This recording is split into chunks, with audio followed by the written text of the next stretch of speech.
Are you having a laugh? Welcome to WatchMojo UK, and today we'll be counting down our picks for the top 10 movies that overdid the Britishness. Yes, by God, I do know about that.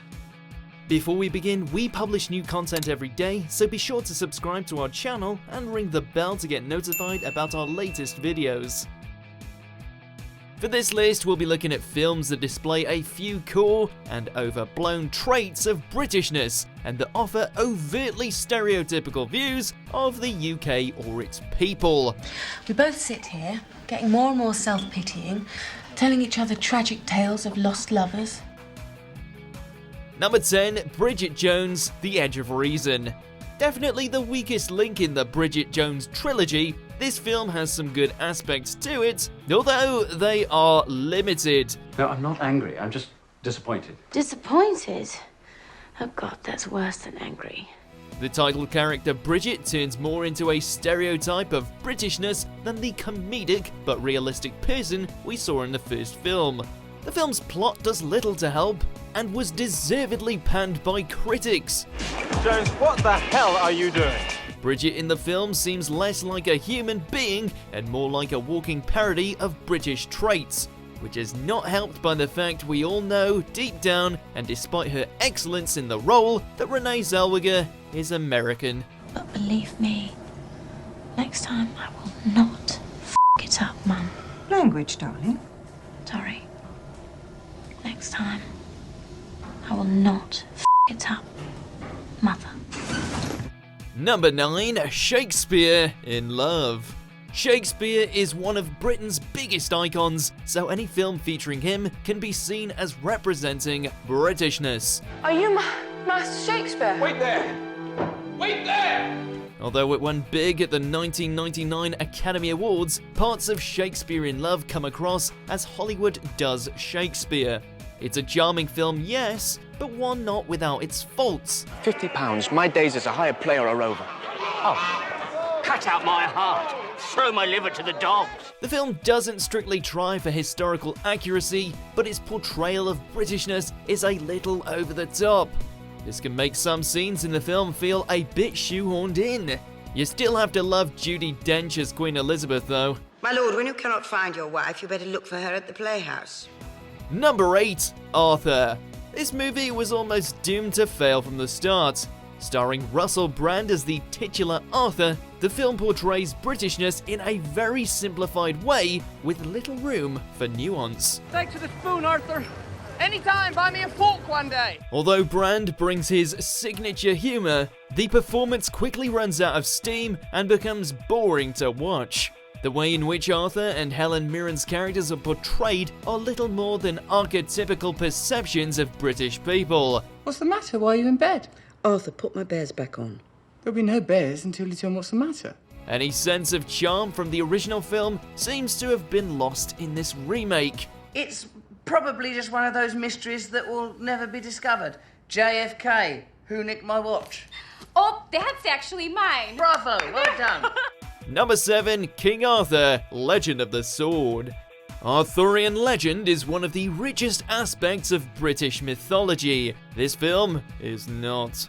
From the editing and writing to an extended David Beckham cameo, Legend of the Sword seems like a misfire. Give it a tug. Left foot, right foot, collect your brand, back on the barge. There is a potentially good movie in there somewhere, but we're not quite sure where. Despite some pretty good effects and some interesting performances, the film universally saw negative criticism and poor box office receipts. What is this about, Jack? Rebel graffiti. A young boy. Your boy. Blue boy. And he's a good boy. Perhaps part of this was because of the fact that no one really seems to care about King Arthur anymore. It's a neat trick. You'll have to teach me how to do that. Put him back on his horse. Number 6, Spice World. What did we want? Really want? Not this. Generally banned by critics on its release, it's easy to see why. Excellent performance. What are you talking about? You weren't even watching, Clifford. Yes, I was. Don't lie, no you weren't. I sensed the vibe. This movie doesn't really try for any cohesive plot or character development, and this results in the Spice Girls coming across as different caricatures of British people. I don't get it. Why do people stereotype us all the time? The film uses British iconography throughout, such as their Union Jack tour bus, and the road trip through Britain has various cameos and stereotypical portrayals. In the film's defense, maybe it wasn't trying to be good. Oh, get off! No, you've done it now. Number 5. Love Actually. The beloved Christmas classic is by no means a perfect film. What do you think? I think it's crap, Colin. That's where you're wrong. Through various interconnecting stories and characters, the movie creates an image of London. The London presented in this film feels less like a real place and more like an idyllic postcard version of it. Could we be quite quick, please? Prontissimo. Almost all of the characters are posh, and this is reflected in the city that we see in the movie. That is bad news. Rather than just being a background for the film, London is always fantastically lit up and awe-inspiring. Although it is a Christmas film, this version of London is a little overdone. It's gonna be a very good Christmas. Number 4. The Football Factory. Football is a distinctly prominent part of British culture. With that can come some certain forms of aggression, such as football hooliganism. Don't that team. The Football Factory does its best to portray these characters in a realistic manner, but at times things can become a bit over the top. The film has its fans, but has been criticised for glorifying hooliganism. Ending with a scene of the main character justifying all of his actions throughout the film, it's pretty easy to see where all this criticism came from. After all that, you really do have to ask yourself if it was all worth it.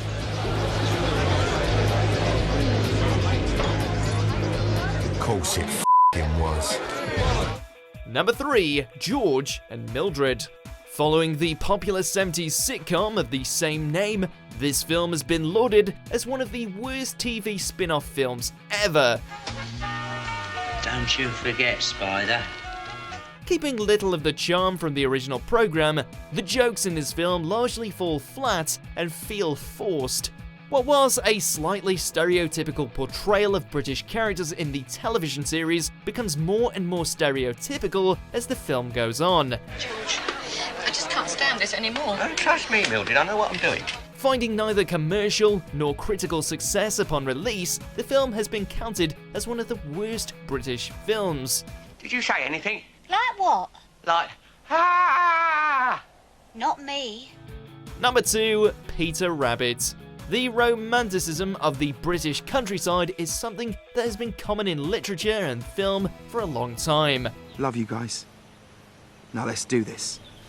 It's gonna be a fun one. On the surface, this isn't too bad, and makes for some beautiful exterior shots. However, the film itself overdoes the Britishness way too much in both the setting and the performances. I'll explain it to him. We all share our land around here. Let me give him the benefit of the doubt. When the first previews for the film were seen, many accused the film of turning Beatrix Potter's classic tale into a cringe film. We know that this is a kids' movie, but that does little to make it better. Number 1. The Clandestine Marriage. Based on the 1766 play of the same name, this film falls flat in a few areas. To be fair, period movies can be hard to get right. Based around British class politics, the film struggles to move past the surface level of Britishness. Father and Aunt shall both know of this matter. I promise you. Yes, I know. The performances, setting, and music are all a little too overdone to be taken seriously, and a little too underdone to find them funny. Although this can be used to good effect in some films, in The Clandestine Marriage, much is left to be desired.